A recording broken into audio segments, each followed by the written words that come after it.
দক্ষিণেশ্বরে পঞ্চবটি মূলে শ্রীরামকৃষ্ণ ভক্ত সঙ্গে। প্রথম পরিচ্ছেদ।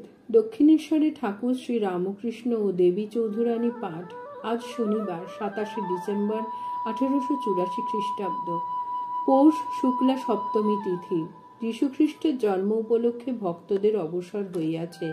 অনেকে ঠাকুর শ্রীরামকৃষ্ণকে দেখিতে আসিয়াছেন। সকালেই অনেকে উপস্থিত হইয়াছেন।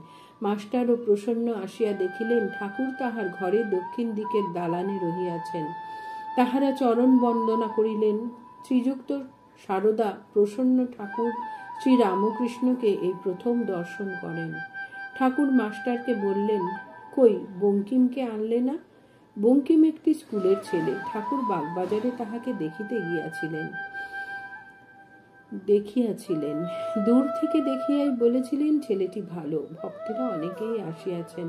কেদার, রাম, নিত্যগোপাল, তারক, সুরেশ মিত্র প্রভৃতি ও ছোকরা ভক্তেরা অনেকে উপস্থিত। কিয়ৎক্ষণ পরে ঠাকুর ভক্ত সঙ্গে পঞ্চবটিতে গিয়া বসিয়াছেন। ভক্তেরা চতুর্দিকে ঘেরিয়া রহিয়াছেন। কেহ বসিয়া, কেহ দাঁড়াইয়া আছেন। ঠাকুর পঞ্চবটি মূলে ইষ্টক নির্মিত চাতালের উপর বসিয়া আছেন। দক্ষিণ পশ্চিম দিকে মুখ করিয়া বসিয়া আছেন। সহাস্যে মাস্টারকে বলিলেন, বইখানা কি এনেছ? মাস্টার, আজ্ঞা হাঁ। শ্রীরামকৃষ্ণ, পড়ে আমায় একটু একটু শোনাও দেখি। জয় ঠাকুর।